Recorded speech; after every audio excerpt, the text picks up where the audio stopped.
Yenda za mokonzi na bakonzi. Yenda za mokonzi na nyonso. Yenda za bikambo.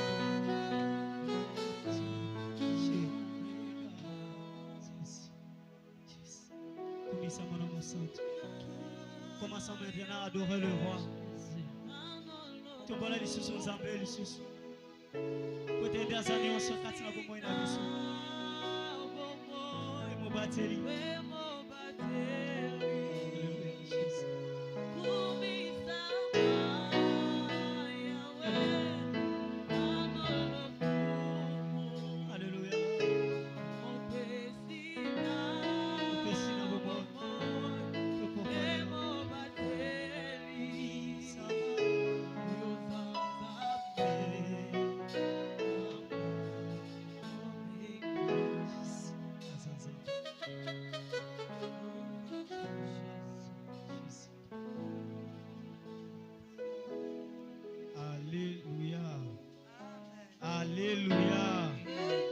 Alléluia. Est-ce que bana na nzambe tozaliao?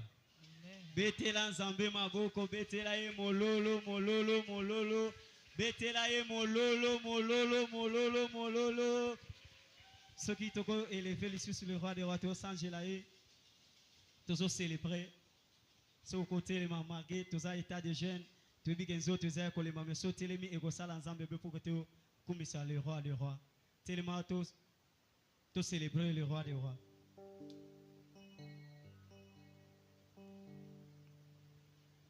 Il est le Dieu de miracles.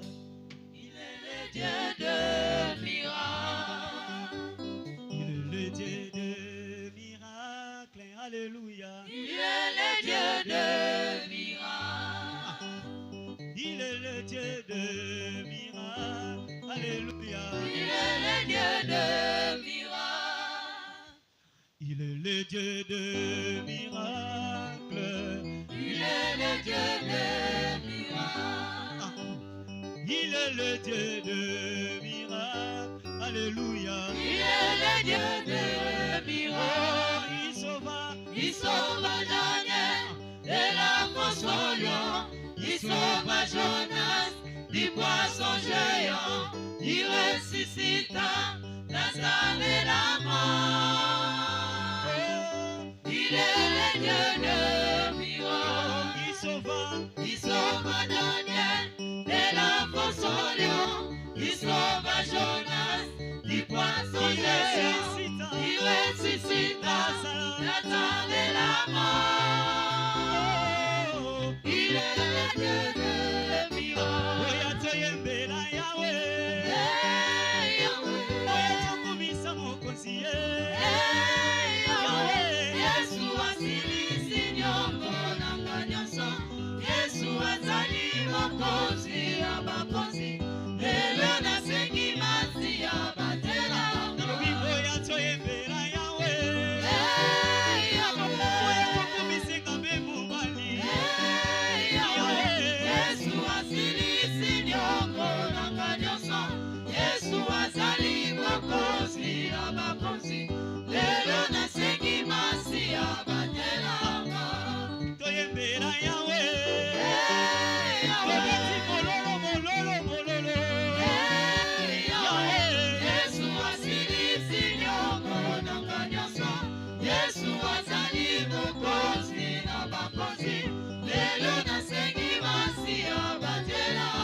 betela ye maboko mabasi, betela ye maboko mabasi, betela ye maboko mabasi, wapi maboko na yo,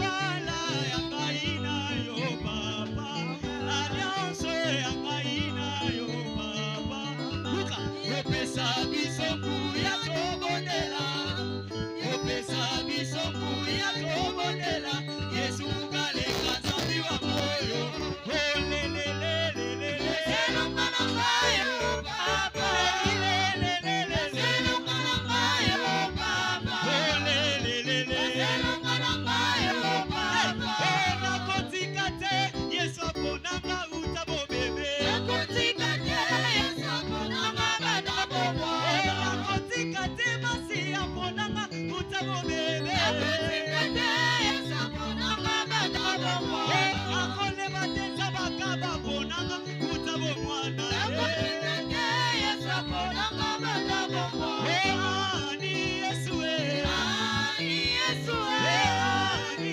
Yesu ani Yesu ani Yesu ani Yesu ani Yesu ani Yesu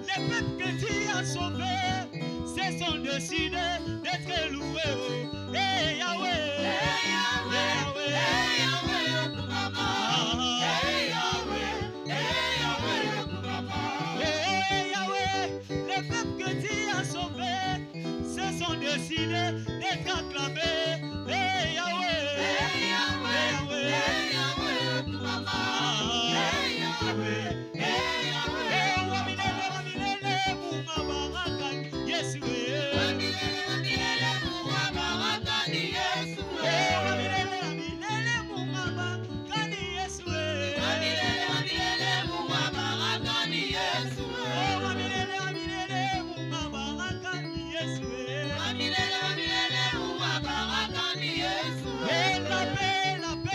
Jésus à tous les mondes. La paix de Jésus à tous les mondes. Oh, nous fréquentons la paix du Seigneur à tous les mondes. La paix de Jésus à tous les mondes. Oh, la joie de Jésus à tous les mondes. La joie de Jésus à tous les mondes. Oh, la joie de Jésus à tous les mondes. La joie de Jésus à tous les mondes. Oh, yes,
Zambe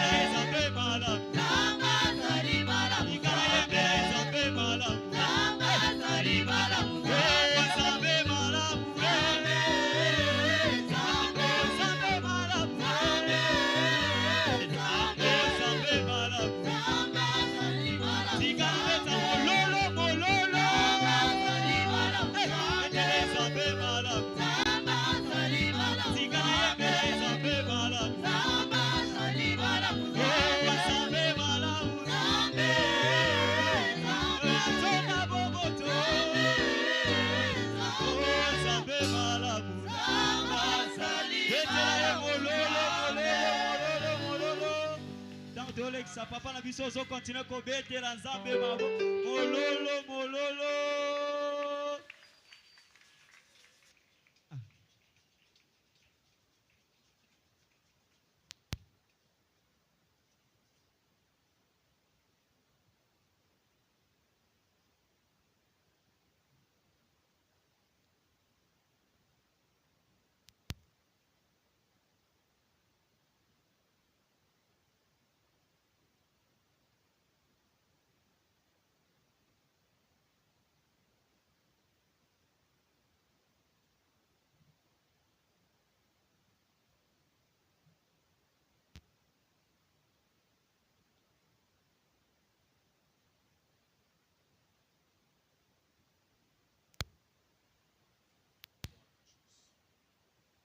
Alléluia.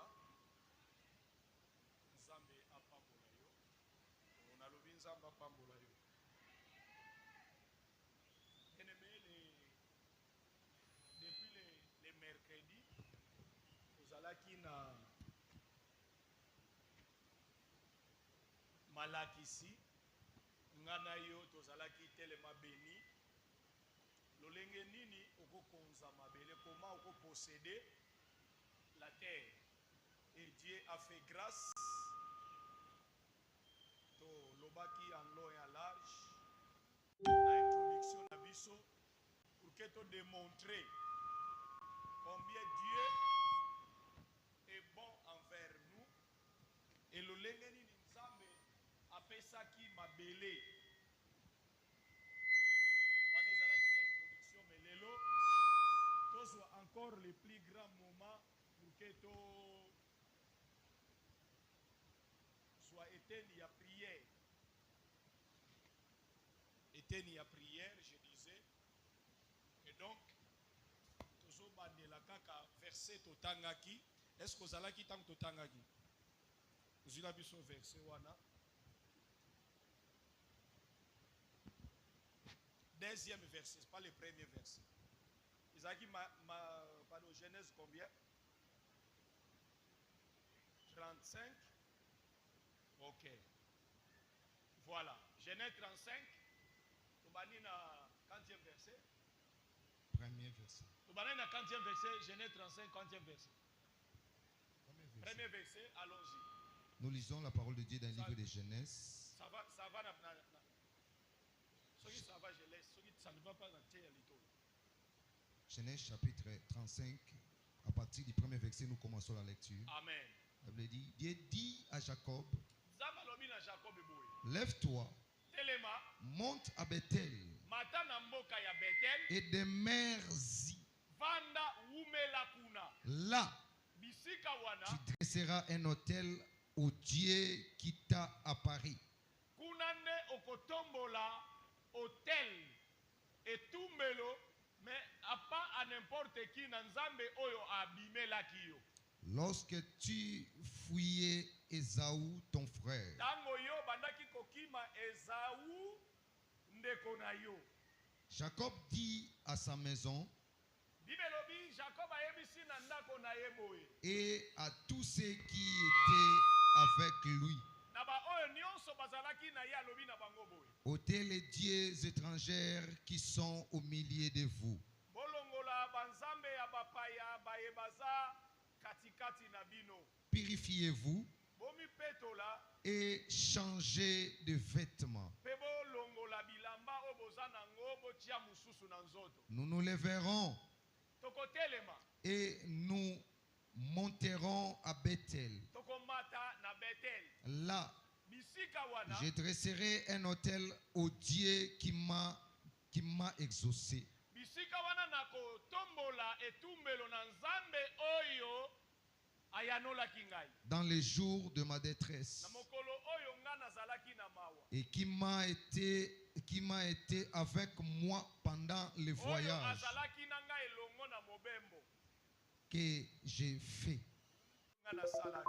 Ils donnèrent à Jacob tous les dieux étrangers qui étaient entre leurs mains. Balongoli banzambe nyonso ya bapaya ezalaki na maboko na bango bapesi epai ya Jacob. Et les anneaux qui étaient à leurs oreilles Ezala na biloko matoi nyonso ezalaki na bango na matoi balongoli. Jacob les fondit, Jacob les enfouit Jacob sous les akundi térébintes, yango na se ya baterebente.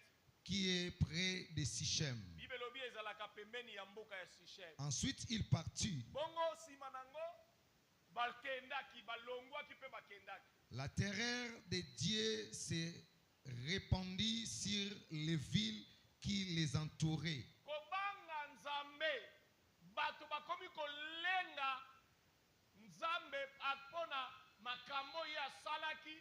Bato babangaki nzambe zalaki bayebaso bazalaki nzinga ya Jacob pe libota na ye. Et l'on ne poursuivit point les fils de Jacob. Pe balembaki kolanda bana ya Jacob. Jacob arriva, lui et tous ceux qui étaient avec lui, à Jacob Luz, akomi na mboka ya Luz. Ye pe libota nyonso ezalaki na ye elongo bakomi. qui est Bethel, Oyo eza Bethel. dans le pays de Canaan. Na mboka ya Kana. Il bâtit là un autel. Batongi wana monzoto. Repito, batongi wana etumbelo. Et il appela ce lieu El Bethel, Abengi esika wana na kombo ya El Bethel. car c'est là que Dieu s'était révélé à lui lorsqu'il fouillait son frère. Oete za esika wana yawe nzambe amilakisaki epai na ye tango ye abandaki kokima ndeko na ye ya mobali. Parole du Seigneur. Amen. Que Dieu soit loué. On a le bin zamba kumama. Lève-toi, monte à Bethel et demeure-y. Là, tu dresseras un autel au Dieu qui t'apparut lorsque tu fouillais Ésaü ton frère. Lelo avant que nakota mozindo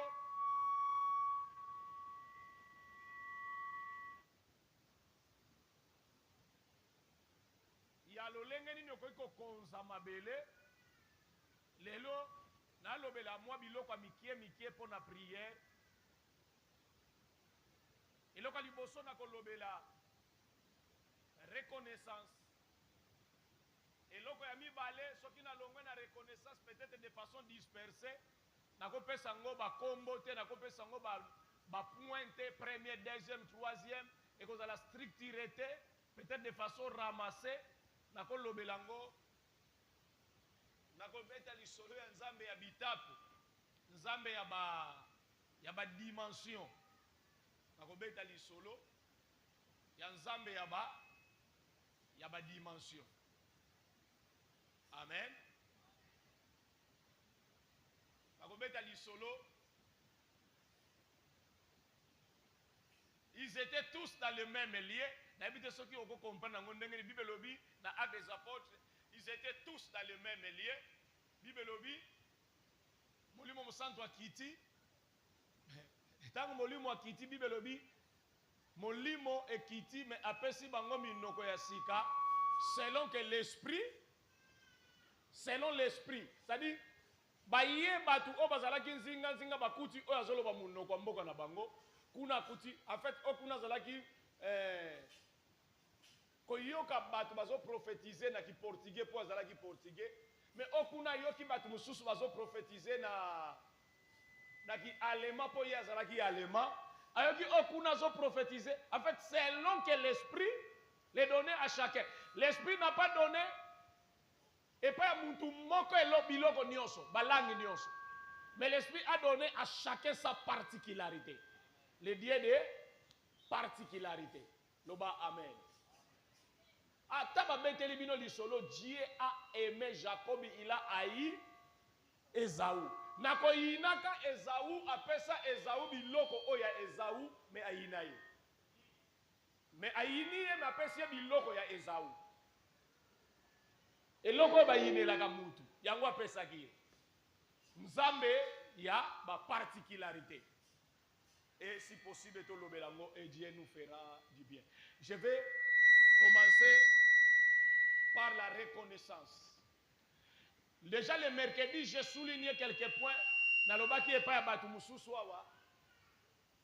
Nalobaki epa batu mususu le mercredi.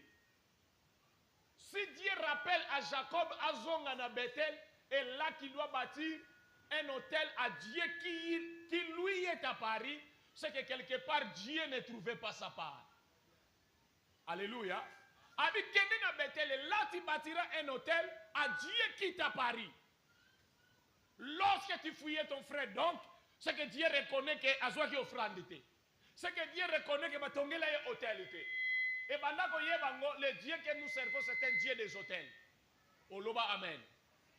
Bien-aimés dans le Seigneur, il ne faut pas que les enfants de ce siècle basent la plus intelligent que Bisso. Dans le monde, en fait, le monde est changé. Dans le monde, ce sont des appellations qu'ils ont changées. Les enfants de ce siècle, Bible bengi bango bana ekeke ona Bible na série wana. Ya soki ezalaka mokola lelo. Bible ko benga bango banani. Bana ya kilelo. En fait, échanger na ngote. Mais ezalanga ba terme kilelo na série wana. Ba benga bango pe bana ya kilelo. Ba benga bango les enfants de ce siècle. Il ne faut pas qu'ils soient plus intelligents et plus sages que nous. Pourquoi? Parce qu'en observant le monde, vous pouvez déjà comprendre dans ce monde que mon qu'il y ait tambour dans le système de sacrifice. Loba Amen. Alors hier, j'étais dans un lieu de deuil. Na Ebembe ya papa ya Badebese, j'étais là na pokwa na butu na bapokwa. Ba 20h 21h alors j'ai vu un groupe de papa ba mikolo makasi. Azobeta masolo ya kala. Tango akendaka na poto na ba 79. Mais j'ai compris que ce père akendaka poto tango nazalaka na ba âge ya kimumwana.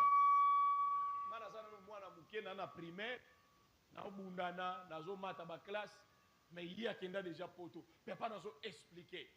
Mais tout ce qu'il disait ezalaki tout simplement makambo ya banda ko telemela nzambe pourquoi ko sambela te pourquoi ko presper sa offrande te. Amen. Azo expliquer tala ayebisi muntu azalaki wana en fait muntu ngo azalaki muntu ya église ya les églises traditionnelles ba église na biso ya eute pa mindele ya awa etika na système na bango wana en fait tango zo loba ne type wana pe choriste ya mais ana argumenté halobi na ngana kenda ka église te likambo kaka moko lingamo linga na yo ndenge omilingaka ko sala mabe pa ya mutu te un point un trait. Moi je ne peux pas aller à l'église na pesa ba offrande. Azoloba. Par malheur avant d'aki pembeni nanga. Iya azoloba mingi yazaki pembeni nanga na vandi na pembeni. Bango bakuta kinga bango bayaki na masolo na bango. En fait masolo na bango eza yanga te. Mais Dieu m'a permis que masolo bango tango bayenda ngo bakoti na profondeur, Dieu a permis que na comprendre ngo. Après finalement, c'est là où j'ai compris que chers frères, chers sœurs, Dieu a besoin ya batu. C'est là où frère, omoni ne vous laissez pas distraire par l'événement ya mokili nzambe batu bana posa nzambe. Papa mobimba suki ya pembe avani na papa mobimba ma choriste ba vandi bazobeta masolo mais na sentir na masolo na bango nyonso tina te. Finalement na bisi bango excusez papa. Nako bakisa moi liloba bi mwana bakisa na bi merci. Yaya na fungoli. Na bi nazo eloko ezo bangisa nga na ba age na bino. Eloko moko bangisinga bokoti na Bible parce que papa na mususu tanga banako tanga Bible na kati ya masuwa. Mukolo na ba 79. Atanga Bible. Mundele ebisi longola livre ko tanga kangote. Linga moninga na ndengo milingaka ko linga te basala o mako sala o linga basala to ko sala moninga te 1.1. Soko tangi livre o comme embrouillé. Aliye pa lobi banda jour on tanga kango soute. Na ebisi papa banda 79 ti lelo tanga kango soute. Quelle perte. Na koti na mozinu na ebisi ye papa eloke bangi singeza age na yo. Ti lelo mundela ko ti na yo. Première des choses des gars, mundela ko yebisa ko tanga te et puis yo tiki. Est-ce que tu ne trouves pas qu'alobaki ko tanga te parce qu'il y a des choses à boye qui yo découvrir. Première des choses, na ebisi deuxième des choses. Si tu moi un seul livre oyo soko tangi yango. Makambo so ba komana kati ezokende ndenge pe mokili ezotambola. Sitelenga moko. Kende na batu mwindu, sitelenga livre batu mwindu. Oyo yebi makambo ndenge bazolobela mokili ezotambola ndenge wana. Papa ngo afandi kaka. ayebisi ngai non eza na Bible ayebisi merci mais oyebi yango ndenge eza na Bible otangaka yango sute alobi abi mundele ayebisi yo linga moninga no ndenge milingaka oyo lingi basala to kosala moninga te ayebisi yo kaka yango kaka okoma mutu malamu kokipe livre te na tuni ye makambo alobelaki yo yazwilaki yango wana papa wana azolinga koloba te epuis bandeko bazalaki pembeni bakoris bayebisi yo oh papa ezaka na Bible nabi oui ezaka na Bible mpona ni mundele aketoka kaka verset moko apesi yo azwi baverset nyonso abombeli yo nayebisi yo yango na mundele ayaki nango na seria kala azwi Bible abombi en fait ba église na biso ya kala bango moko batangaka Bible bino nyonso boza na droit ya Bible te bato bayeli biso ba premier Bible na Congo eza groupe Gédéon banokabela biso ba Nouveau Testament et satisfaire pe bango te parce que tokobandi kozwa ba Nouveau Testament esala bango pe bien te pona bango il faut Bible etikalaka liboso ya bango moko et puis baso betaka bino masolo oyo bango moko bayebeli c'est pour preuve chers frères na posala tangela bino ekite mais kene église wana boyeba boyebi déjà église bokende kuna batangaka même des livres non inspirés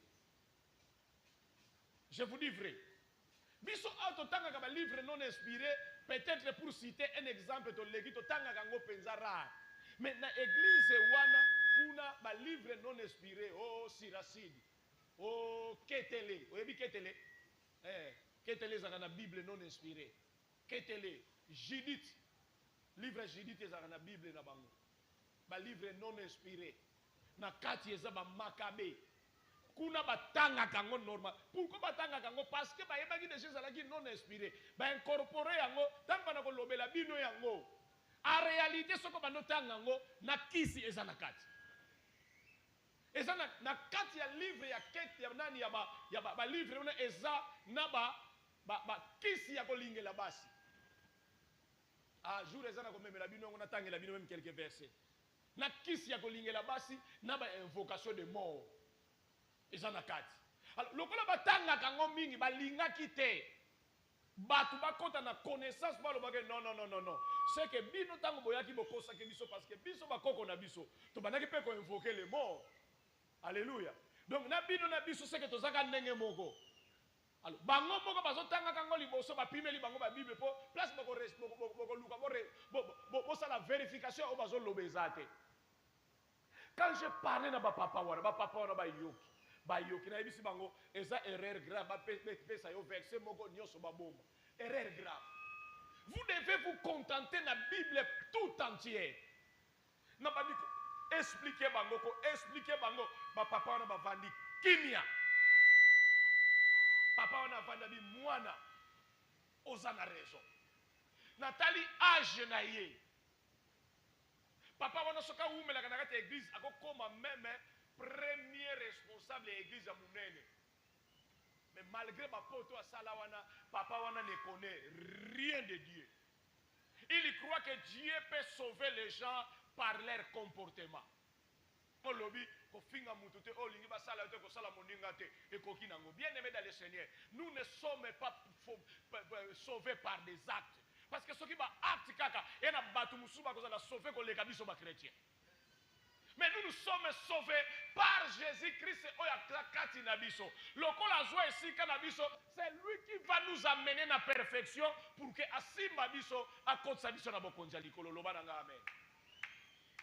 Et bien aimé, wapi na lingina memayo. Vous devez comprendre que le monde, c'est un monde de sacrifice. Et notre Dieu, c'est lui qui est le premier, le sacrificateur. Et moko ya ba promesse tozanango, alobaki akosala biso un royaume de sacrificateur. Et que fait un sacrificateur? Un sacrificateur doit sacrifier. Loba amen. Oui. Mécanisme makambe banoleka na église ya kala bachaki bisika misato parvis lieu lieu très saint ya muntu azate na kala banako ya na prière muntu banako sambelaka te soki bokoti bino na kati ya église muntu na muntu azotala niveau ya makambo azanango ayepe na niveau ya sacrifice na ye soki problème ebo esi ekata makala soko yebo na boye okoya na pigeon soki lisumu no eza boye na eyebana moko ya ba raison oyo na ndako ya Nzambe ekomaki zando. Ekomaki zando na ndako ya Nzambe te parce que bato balingaki bakomisa ngo zandu, mais bato mususu baso utaka par exemple tozwa lokola mutu akohuta par exemple na Tshela akoya na Kilti. Ah, parce que ba Kilti ezalaki ebele te, banokende bango nyonso na Jérusalem. Sikoyo yo ke Jérusalem, okomi na Jérusalem olongoli ngombe par exemple na Tshela. Jérusalem eza na matadi. Ozoyaka na ngombe na yo mutuka eza te. Okoya neni. Yango amilobeli ye moko na omemaka mbongo. Tana okomo na Jérusalem na sali nini? Na sombika ngombe mbala moko na sali nini? Na ke na temple. Ba ye na matadi asombi ngombe ake na temple ba sacrifier. Malembe bato balobi ah. Nto ede bango. Transport ezalaka mingi te ba ye na zandu pembeni église. Comme ça mutu akomatika mama olungo sombela okosomba no awate. Wenze moko ezalaka pembeni église wana osombika mbala moko koti. Bakomo sala système ayeka na église asombika pembeni ya église akoti. Basutuka boy ah bongo bien te. Ya lele ya sika.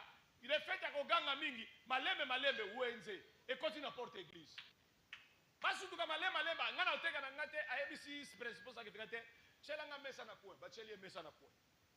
Wenze koti na kati église bato bateka pigeon ba ye. En fait ba pigeon wana ezalaki pona ba makambo mususu ya masumu ya bato.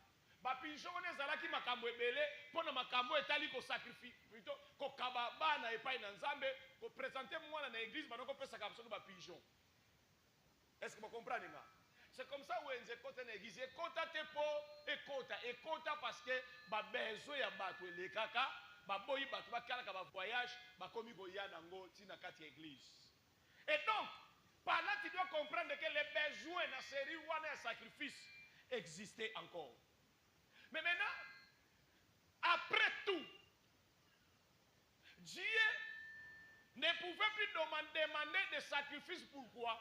Dieu avait sacrifié son fils parce que na kati ya sacrifice on ne voit pas seulement l'offrande valeur nango, mais on voit aussi le sang du sacrifice. Yango moni na makile sacrifice bakoye ko simba nyama nyonso te. Soko yena niau bandimaka ngo te. Oh loba amen. Lobi ngana ko yana ngana perroquet bandimaka ngo te. Mais ezana ba nyama oyo bango batangaka babengaka ba nyama oyo eza pure. Nenzamba pesa ki lise yango banoko yana ngo. Mais maintenant parce que nyonso wana esi elekaki. Jésus-Christ est venu, il a donné son sang. Bible dit nous sommes maintenant rachetés par un grand prix, le prix du sang de Jésus. Makila on somba biso, on n'a plus besoin de ça. Mais maintenant, ce qui reste c'est quoi? Parce qu'à l'époque, il y avait et les offrandes à donner et les sacrifices à présenter. Il n'y avait pas seulement que tant qu'on y a un sacrifice, on a quatre sacrifices, non. Natango akala mabonze zalaki sacrifice pe zalaki. Or notre sacrifice est remplacé par Jésus. Aucune église ebele balobi nini makila ya Yesu yangonde offrande na biso l'église so pia ko offrande te. So comme moni église e pia offrande te, c'est qu'ils ont omis deux choses. Oyo ba confondre sacrifice et l'offrande. Est-ce que vous pouvez comprendre là? Sacrifice veut dire prendre la place d'eux. Alléluia. Je sacrifie ça pour. Na pesi oyo pona. Yangona Yesu apesa ki pona kosomba biso. Mais maintenant, il reste étape ya shika, étape ya offrande. Oh, pour présenter les sacrifices, on avait besoin de l'autel. Et bazana posa ya niyama, et bazana posa ya maloba. Amen. Biso hôtel na biso. Et ça déjà formé. Parce que nous présentons Christ et Niamaza déjà. Et nous avons sacrifié Jésus-Christ. Alléluia. Maintenant, problème de Zanango, c'est de l'offrande. L'offrande, c'est quoi? L'offrande servait à garder Dieu d'une manière permanente liée à sacrifice. L'offrande, c'est quoi? L'offrande, c'est l'expression du cœur. C'est l'expression du cœur. L'offrande, c'est quoi? L'offrande, c'est la mesure. Est-ce que vous avez dit? Offrande, c'est la mesure. Yangwana offrande. Quand je dis offrande, nous sommes dans la dîme. olobela nyonso kolobela na kati nyonso eza na kati ya verbe offrir offrande. Offrande premièrement eza expression du cœur. Offrande eza mesure auto mesurer la kanzambe. Alléluia. Offrande oyo. Offrande eza signe ya reconnaissance. Offrande. Na bakisela yo. Eza signe ya reconnaissance. Et donc aujourd'hui, dans la nouvelle alliance, l'offrande joue un très grand rôle. Oyo et salake et pesa muntu libanda expression et pas yabatuke moi là je connais l'Éternel. Na Bible balobi là où est ton cœur, là où est ton trésor, c'est là aussi sera ton bisika wapi mbongo na yo eza bisika motema na yo kosani ekovanda. Alléluia. Loba amen. En long et en large, dans l'obéli pour l'offrande. Ainsi, l'offrande est une grande reconnaissance. L'offrande provoque les ajoutes. Rolia offrande za oyezo provoqué babakiselanga. Pona nini, la fidélité en peu de choses entraîne la fidélité en de grandes choses. Fidélité na biloko mikie ezo ko entraîner fidélité na makambo minene minene. Est-ce que vous pouvez comprendre?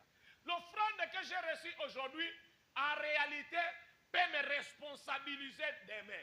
L'argent que j'ai reçu aujourd'hui peut me responsabiliser, peut me donner de grandes responsabilités.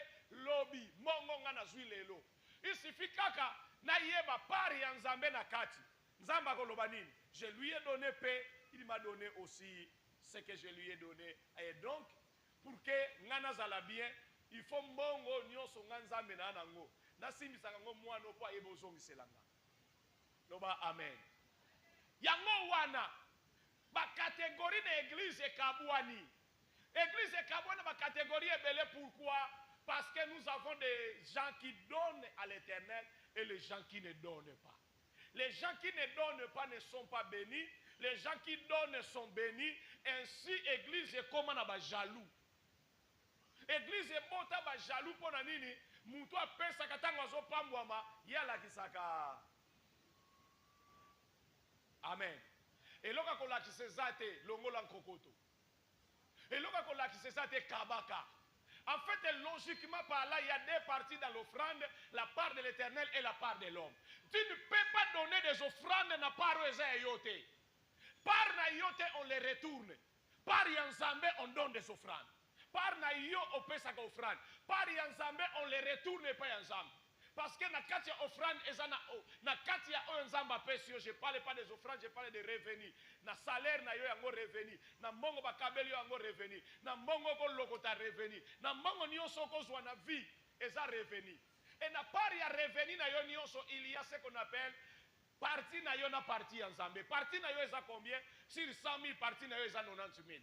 Sur 100 000 parti na yo eza 90 000, 10 000 eza parti yanzambe. Parti yanzambe, en réalité, muntu aza na bonne relation yanzambe, ne peut pas souffrir pour api yango nzambe. Pour eza yete. C'est-à-dire, aza simple responsable, abika na zwaki 100 000 10 yanzambe, na ke pia na 10 yanzambe. En principe, parti yanzambe, osambela te reste de Dieu, et Dieu te bénira par rapport à ça. Celui qui est fidèle na partie en Zambé, Dieu lui confie déjà des grandes responsabilités parce qu'il est fidèle à cause de ses tenus en Zambé. Quand on va jamais te ngai na piaka dimi na ngadimi ezalaka ya yote. Lobana batu plutôt que ngai na zongi sa kanzambe mbongo na ye ezalaka ya ye. Les jours tu ne vas pas reconnaître que ngana na zonga boza effort na ngamoko. Sache-le que maleme nzamba olongwa na vie na yo. Amen. Et ainsi, dans la église, tu es belé, nzamba longwa kala, bomona aka frère. Alongwa kala, na makambo etali mbongo, bomona aka sœur. Tu es belé, à kotane lola. Mais, azaka muibe ba frère. Aïba ba di mitele matro nzamba obi, moi non il faut na épargner, azaka na ba problème tena moki. Vous savez, notre Dieu, c'est un bon conservateur, un bon protecteur. Ça, c'est le rôle, on nzamba joua, ka ipa ya bana na ye. Po yo jouer yango koleka nzambe za pasi loba amen. Un Dieu protecteur atali abi frère. So na konte ko pese mbongo opengwa. So na konte ko kabele ko pengwa. Yango moni abomba yo ser abomba na stati oyo zanango. Yako lingate so ka mbongo ebele poko yibebele. Yo ko sala kana ngote po yibaka te. Yango moni abomba yo mobola. Nzamba za capable abomba ser mobola pour que ozana eloko ko yiba yete. Parce que soki ozwi na yo te, ozape na 10 ko pesa. Soki nzambo yibie ba mo banani ba miette, nzamba biye sala nga motema pasi te plutôt na pesa mwano $5,000 ayibanga 500. Yango moni batu mususu bakotika bango na itando ya se. Bakotika bango na se. Et très souvent ce sont des jaloux dans l'église. Amen. Bien-aimé dans le Seigneur, si Dieu te donne beaucoup d'argent et que tu ne dîmes pas, tu ne payes pas ta dîme, bomba yango très bien a oyiba nzamba longola nyonso. Ne vous en faites pas, attention ngala, ozo pela na yo, nzamba longola nyonso. Il y a une date que Dieu peut décider, il va prendre tout. Lobananga amen. Oui. Vous savez, Dieu est tellement organisé que à quoi que soyons mongo na système nzambe. Azuyango pète propre, mais azuikat. Parce qu'il est Dieu. Et puis, ce qui est grave aussi, c'est que tombo kana nzambe. Job a reconnu un jour, frère, boyebi makamuso yela kabiso na nenga propre ko kende ko samba na nzambe. Osiliki babi nzambe. Ngai mona batu na sala kana ngaboy, na pia kana offrande. Na sala, mais pourquoi il faut kaka na kende musala bafuta ngate? Parce qu'il y a des enfants de Dieu ici, a sala normalement, ayebi pena ko futa 10 000 nga. Mais akena musala bafuti ete. Est-ce que nani salemena yote? Oh, et salema. O sali peuple moko se la mbongo ebele o sutuka boye ni o se kuei abi o minga na kana ina opia 10 000. En fait nzambe poko funda ye pa ya batu soki justice ça la bien. Mais nani ko funda nzambe pour que nzambe aya asamba na yo Job alobi soki par exemple ke na tribunal na koki ko gagner. Amen. Si Dieu peut ravir et pas ya muto malamu kuto alongoli ye bongo muto mabe. Soki nzamba ko bote na muto akabaka. Bongo muto mabe. Est-ce que vous comprenez bien? Ainsi par na yo reste ta part. Part de l'Éternel, laisse que reste la part de l'Éternel. Ne touche pas la part de l'Éternel. La part de l'Éternel fait partie de tout ce qu'on appelle des interdits. Amen. Nenge Bible comment oko simba ka mwasi ya moninga te. Na Bible 40e commandement. Allons-y 40e commandement. Yaya devoir bomba na mutuna siku 10 ya nzambe. Omoni siko ndenge bolekela banani malongi te. Siku 10 ya nzambe. Oyebi yango te. Oyebi yango te mono kaka fete tuma même na ovobizine de nzambe mukatu ko sitisa se ngudi. Nyoso no yebi yango te kuyanga niko kulabula niko kutani kimbangi ya luvulu mufina ngani vo kento ani vo ngobani ko vo nini vekento ani vo nyoso no yebi te. To uti na malongi te. Esengo na baba basala ki malongi ya bie. Biloko na ebunga kana ngome ezalaka. Eyaka oyeba na yote. Tango zo teya omona penze zo ya yango moko me oyebi te me basunga ke pa bakoko basaba kamba ka biso ba na malongi. Ekanga makayaya. Okolulaka mwasi ya moninga na yo te. Le même que ce 9e, est ça 9e commandement? Oh. 9e et 10e. En tout cas, pour l'année, 9e et 10e. Hein? 9e. Comment on a dit 9e? De même que ce commandement est écrit dans la Bible, de même que okoki jamais kosima na mbongo ya dim. Amen. Tu ne peux pas toucher. Il suffit qu'on soit la fidèle. Nous avons appelé sur 1000 au P600. Nous avons appelé sur 100 au P610. Nous avons appelé sur 1 million au P600. 100 000. Il suffit qu'on soit la fidèle. En fait, tu peux aller biso te longoli di mpo di mezalaka mukie. Tu peux aller mais ma beza mutu le tanga longo na musala. Nzela déjà azui 1 million. Nzela déjà. Dakana nzela amonja ilo asombi. Abi natindela nanu mama papa, natindela nanu bandeko, natindela nanu papa. Allo ozimbongo, ozui. Siko yazo yeba teke so di minaka. Tanga koma quelque part atanga mbongo boy. 450 000. Mais c'est là qui 1 million. 550 000 on a dépensé. Si vous avez raisonné sur 450, na longola 100 ya 10. Et on tient 350. En réalité, 350, 100 on a sokomi longola ngo erezala ka 100. 1 million. Il y a pesé yote. Mais tant que vous avez na longola so 10. Et tient la mukembo. Tout royo na piate. Tout royo ka igoya. Ne ba benga mutamu. Amen. Ce que j'ai dit n'arrive pas à une seule personne. Il y a un frère, un sœur, il ne faut pas le dire, ah, pas y mettre à bas. Dans ce thé, arrive à tout le monde parce que l'argent c'est un esprit. Jamais au possible mango bongo ben dicter yote. Mango ce que simbio il faut expliquer yo. Au monde tango vandi gaga. Mango ce que simbio e komika ebele. Na maboko tango tango gaga pa. Ya soko za mona mobile ofika muntu otomboli gaga. Ta. Otalika moi sino abimi on dit eh akomi mabe eh.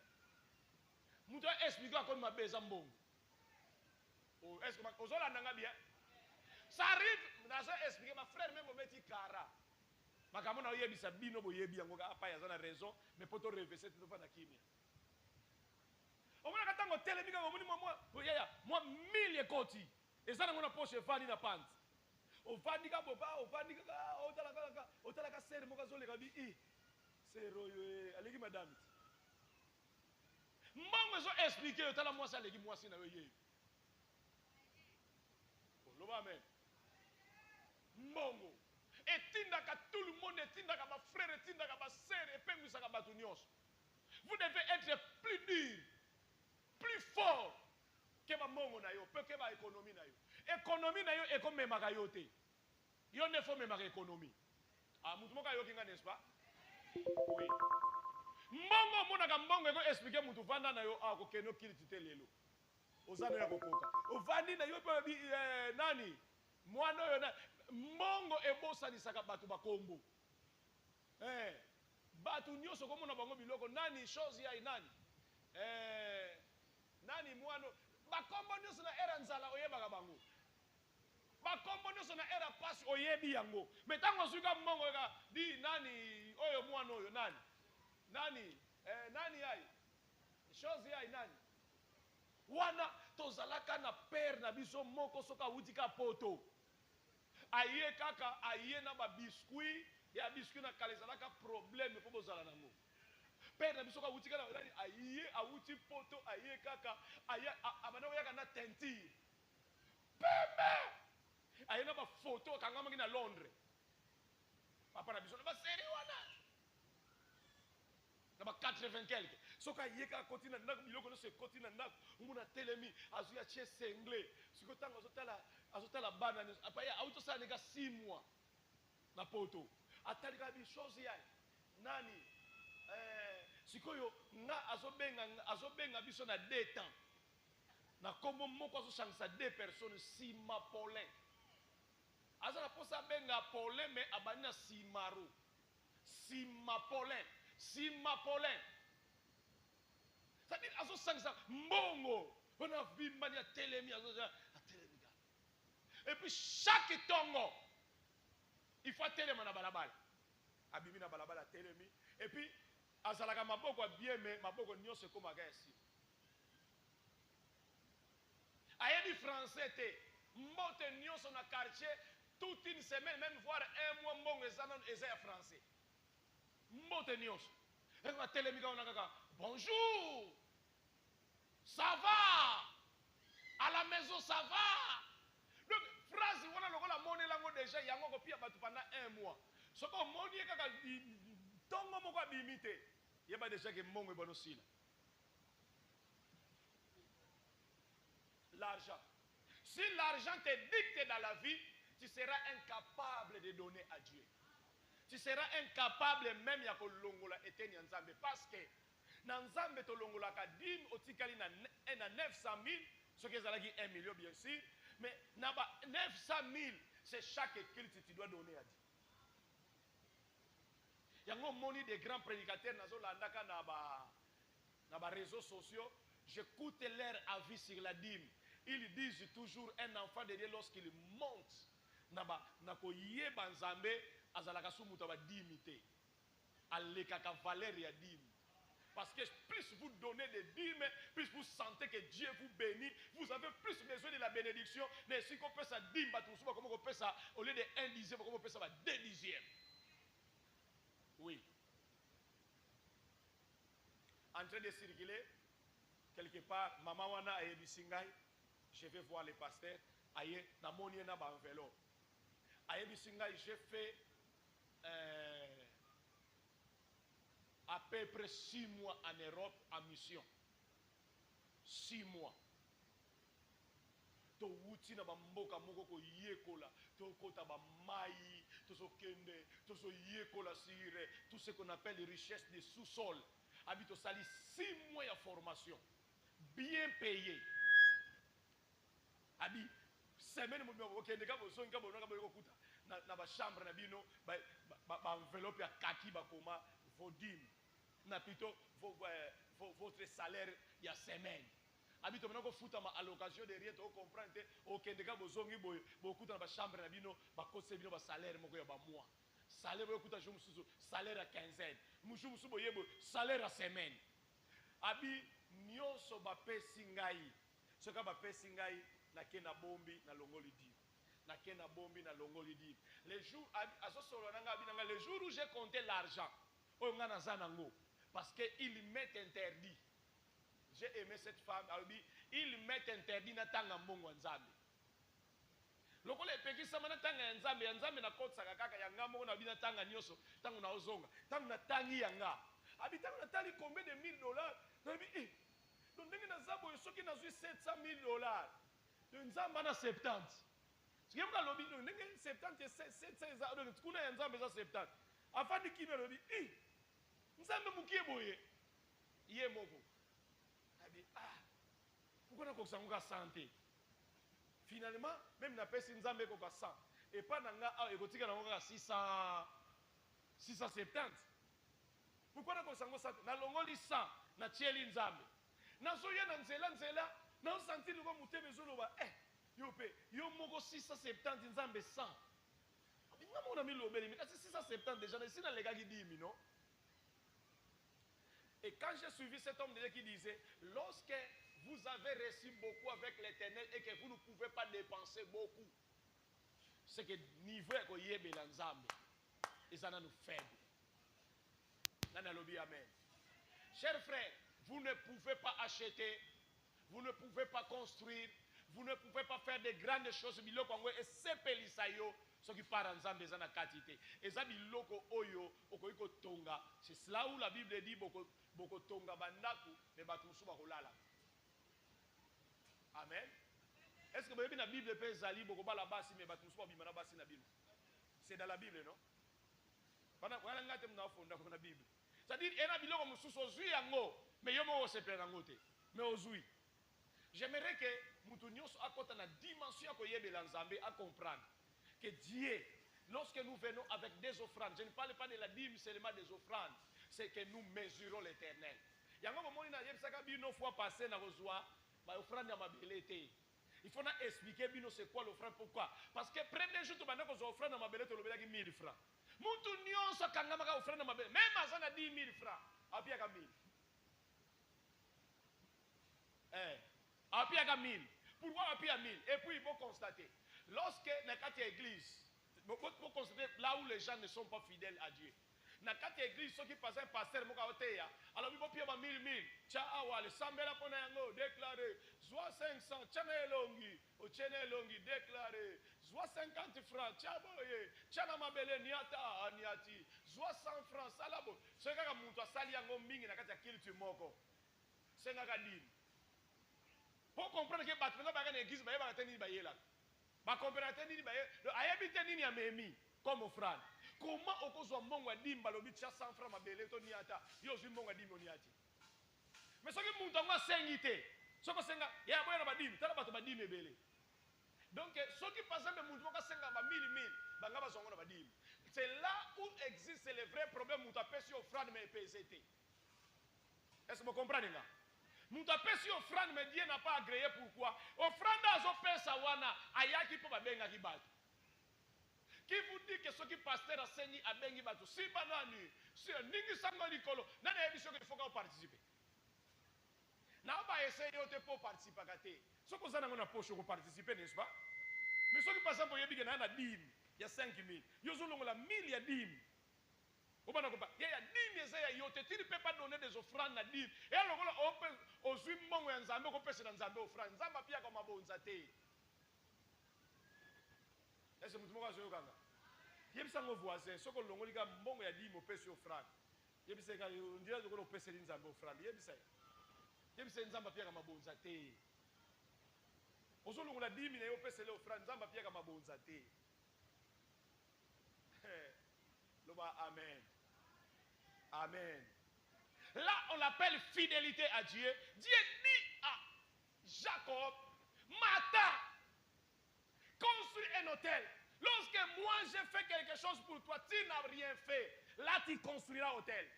On construit hôtel pour n'a pas récupérer par nanga. Dieu a besoin de sa part dans la vie na yo. Na ibisa ke mwana moka classe azoba wana makamba lobela ba travailler bisote. Na mta ibiso ba travailler. Na est-ce que muntu moko azan information comment Bill Gates a comment na mbongo? Bill Gates a comment na mbongo te parce qu'il était travailleur. A comment na mbongo te parce comment il travaillait. Et belé ba ba comment na mbongo parce que ba no pia ke mbongo ya classe. Yango akomela mtu mbongo. Kana mbongo ba no pesa ye salabo. Yango akomela na mbongo. Alors tu dois cesser de comparer les salariés na yo na nini. Muntu ako comparer muntu na muntu awazate. Il faut pia mongo selon yo nengo zwila. Soko zwa ba 100 francs olula ka batute. To na posa bata ba 100 000. Akamu. Kiananga. Yo moko mi yebi ke okozwa 100 000 te. Ozo bimela nini? Ozo bimela nini yo kokanga mababe ya pamba. Mababe ozokanga kapamba ozana ngote ozobimela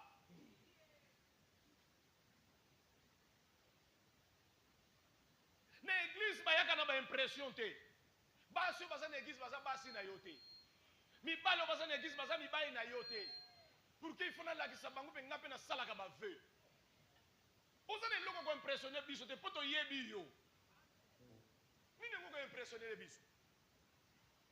Amen. Et si tu expliques à ma frère déjà que ma frère va mal à impressionniste, tu expliques à ma frère. Quand tu n'as pas ma cause, tu expliques à ma frère.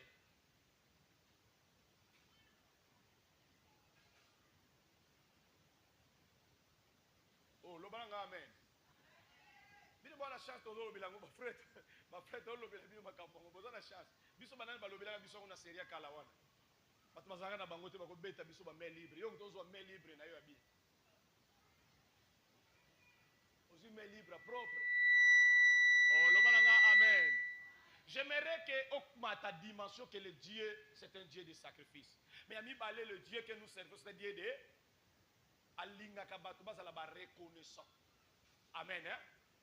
Chers frères, chers sœurs. Ce qui te va nous imaginer bisika to uti. C'est roi yembi alobito uti mosika na nzambe ya bomo. Est-ce que vous olandanga? Na nzambe ya to uti mosika.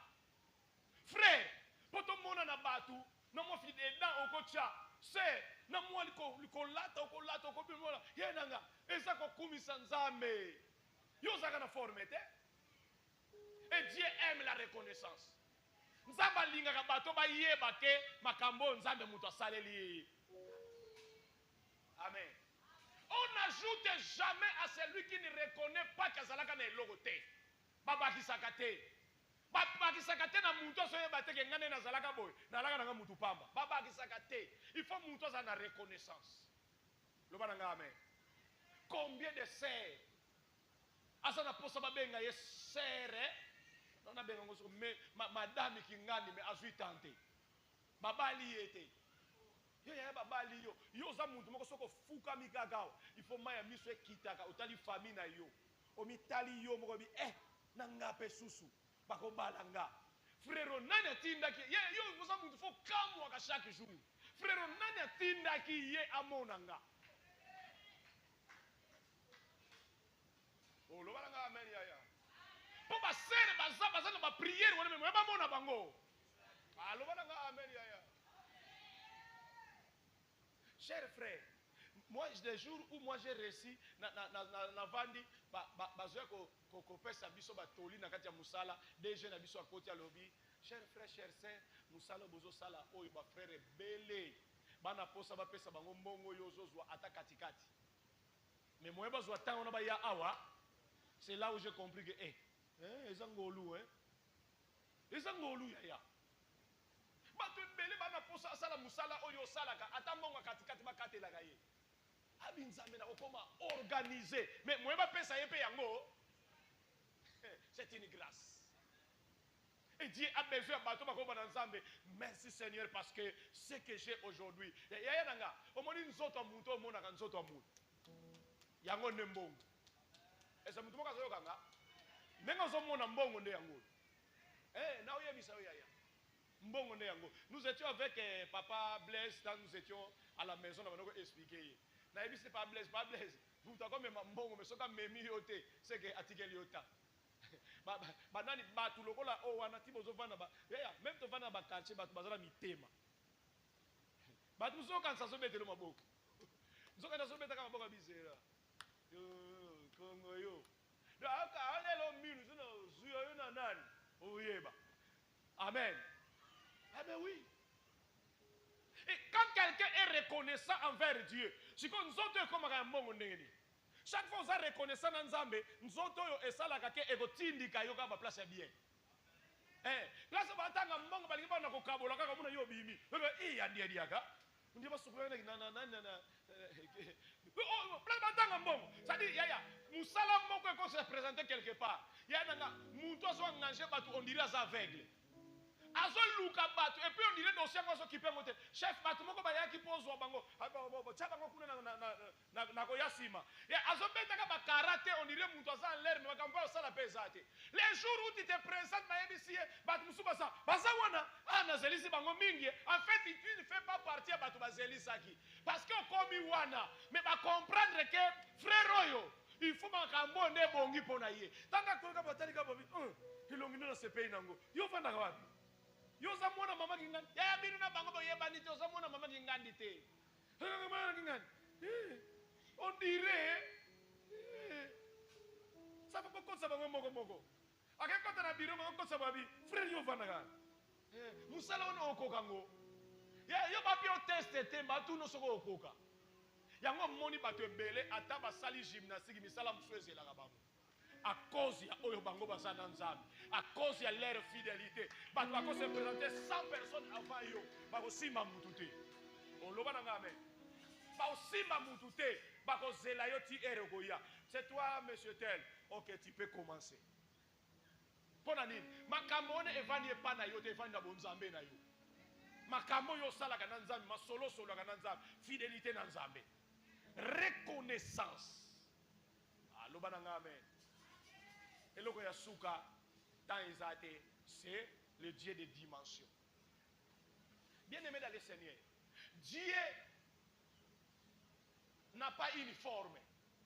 Nzamba na lo lengete, pourquoi? Parce que Dieu n'est pas corps, Dieu est esprit. Et tout ce qui est esprit peut prendre la forme. Ah, vous comprenez? L'eau n'a pas de forme, l'eau prend la forme de la vase qu'il est. Ah, mais ça c'est le français. L'eau peut prendre la forme de la vase qu'il est. Ainsi, Dieu n'a pas de forme. Mais Dieu peut prendre ta forme. Pas bimé la batunza, ma cause forme na yo, azui pe komo na yo, azui lolenge na yo. Abimi et pas ya bay. Alors, Dieu n'a pas de forme. Dieu est esprit. Mais Dieu ne peut utiliser que nos corps. Nous avons pas ça la cabanzoto na biso. Si quelqu'un comprend ça que Dieu est esprit, il va prendre Dieu, il va le faire habiter en lui. Alors, quand alors, Dieu cesse d'être Dieu, Dieu devient Kabé. Oh, est-ce que vous pouvez comprendre? Dieu cesse d'être Dieu, Dieu devient Kabé. Si Dieu devient Kabé, Kabé va faire des choses comme Dieu. Oh, alors, amen. Ainsi le Dieu esprit va nous dire ceci. Ne savez-vous pas que vos corps sont des temples du Saint-Esprit et que l'Esprit de Dieu habite où? En vous. Allô, amen. Les lundis, Tu ne peux pas comprendre Dieu comme le mardi. Mardi, c'est comme mardi, Nzambo yebaki lundi. Il faut yebele na dimension supérieure. Oh, amen. Écoutez-moi. Les lieux s'appelaient Luz. Bisika Jacob a niati comme on a dit Luz.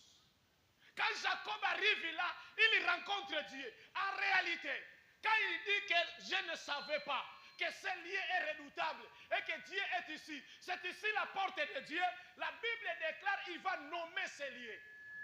Bethel. Bethel qui veut dire la maison de Dieu. Ce qui est ça, pourquoi bateau va précéder qui est mona yangote? Est-ce que Manguka Zolananga? Ce qui est ça, pourquoi va yaka avant na luz? Ba mona kanzambete. Ba mona kanzambete parce qu'ils avaient une considération limitée de l'éternel. Nous ne pouvons pas limiter notre considération vis-à-vis de Dieu. Car Dieu n'est pas un homme. Zambé Azaba comparé à papa Nabisoté. Il est plus que nos pères. Dieu se révèle par circonstance. Alléluia. Dieu ne se révèle pas aux bergers comme il se révèle aux commerçants. Oh, mon Dieu. Alléluia. Dieu ne se révèle pas aux bergers. Chez les commerçants, Dieu va se révéler en termes de chiffres. Ouais, oui. Mais chez les bergers, comment Dieu se révèle? Dieu se révèle en termes de naissance. Il y a des brebis, il y a des pâtés, il y a des bokol. Est-ce que vous avez dit? Ainsi, Dieu prend la forme de la personne à qui il habite. Oh, la Bible dit les lieux s'appelaient Luz. Il s'est dit en lui-même, que veut dire Luz? Ça ne veut rien dire pour moi. Si Luz est Luz pour les habitants qui m'ont précédé, aujourd'hui Luz deviendra Bethel pour moi. Et Bethel était le lieu où Jacob a habité, rencontré Dieu à cause de Jacob, pas à cause de tout le monde. Tout le monde pouvait l'appeler Bethel, mais ils en ont sans cité. Appelez-le Luz comme vous voulez. Moi je l'appelle Bethel parce que le Dieu est dans sa maison. Amen. La Bible dit qu'il va effectuer un voyage. 20 ans plus tard. 20 années. Il a nommé le lieu Bethel 20 ans plus tard. Il y va. À Bali, à Boti, il y retourne. Et en retournant, à quel coin il y a un mboka oyo? Il y a Bethel. Genèse chapitre 32. La Bible dit, Allah, la Bible dit, après avoir renvoyé tout le monde. Alors, alors, un homme resta avec lui. Nous avons posé question. Qu'est-ce qu'est venu faire cet homme? Pendant que Jacob était avec tout le monde, c'est comme si ce qu'on a dit Bible bien, c'est comme si cet homme était déjà là. Vous avez dit Bible bien.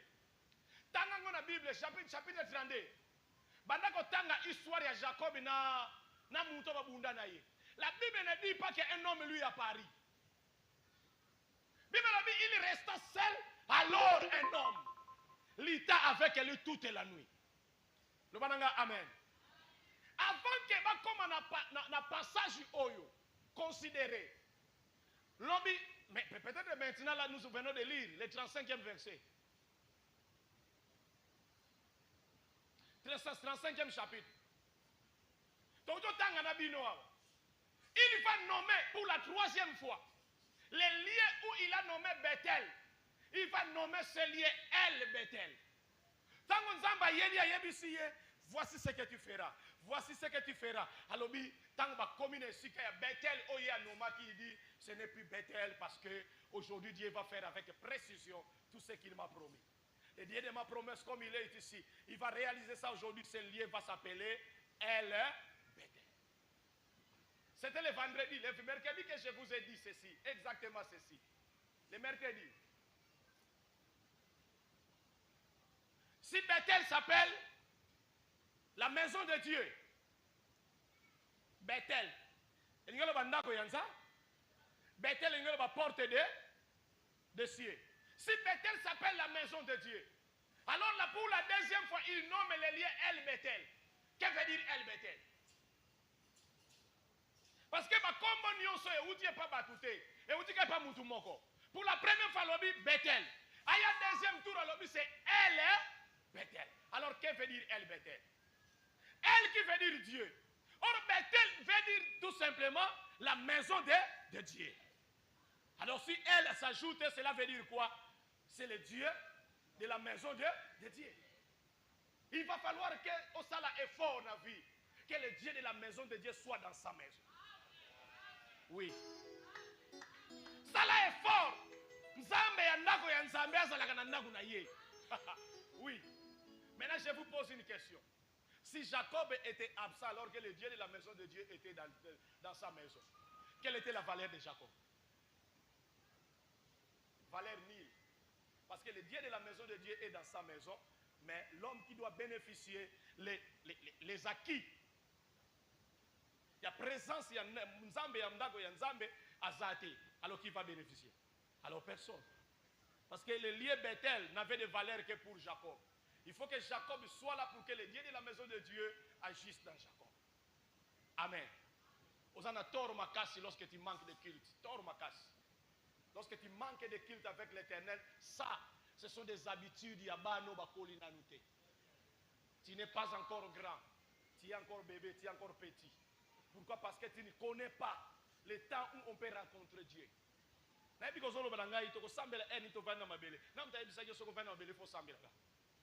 Ce que je dis est plus que ta prière. Ah oui. On a l'obéla oyo, et l'équipe au kango la prière. Au sambelité, mais je dis des choses qui est béni plus que ta prière. Oui. La Bible ne dit pas ils prièrent et ils ont été délivrés. La Bible dit il envoya sa parole et sa parole les guérit tous. Pendant que je suis en train de parler là, les malades sont guéris. Pendant que je suis en train de parler là, nous avons un problème à Obika. On a solution. Pourquoi? Parce que le Dieu de la maison de Dieu est dit. Ah oui.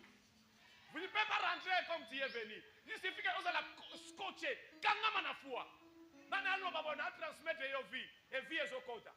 On a transmettre des grandes, des bonnes choses.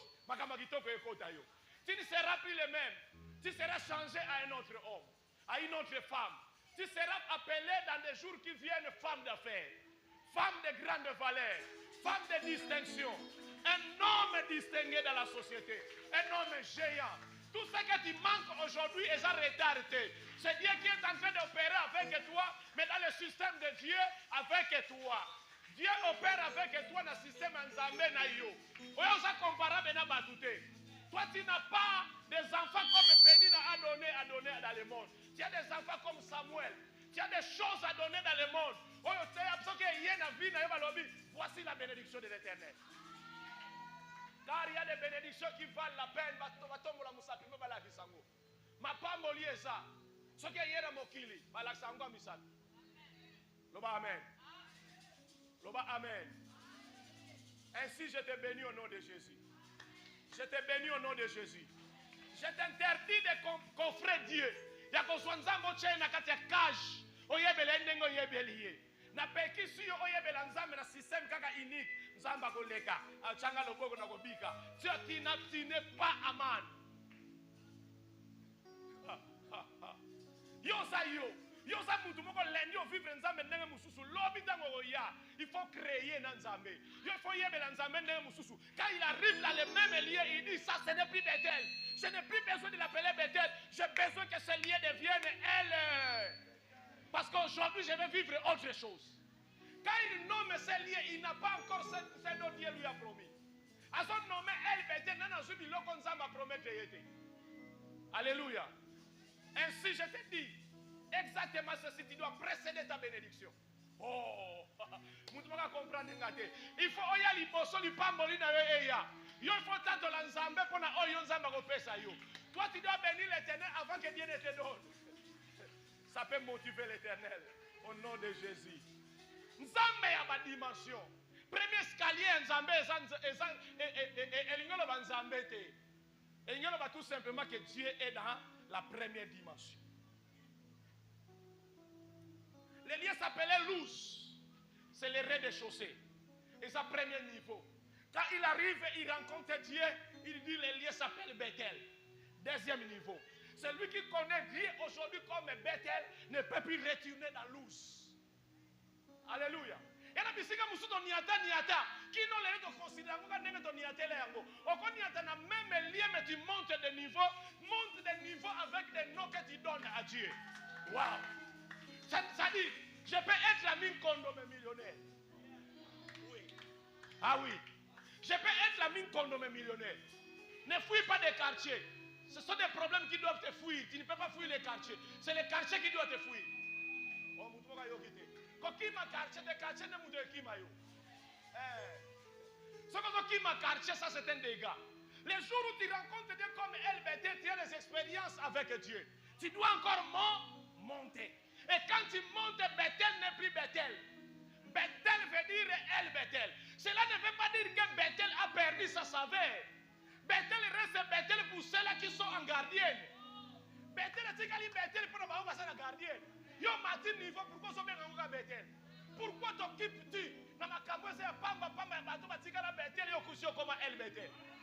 Waouh! Que Dieu bénisse quelqu'un. Écoutez-moi. Nakopesa sabino dimanche étape ya souka ya Bethel. Waouh, ça c'est merveilleux. C'est merveilleux. El Bethel va changer de nom.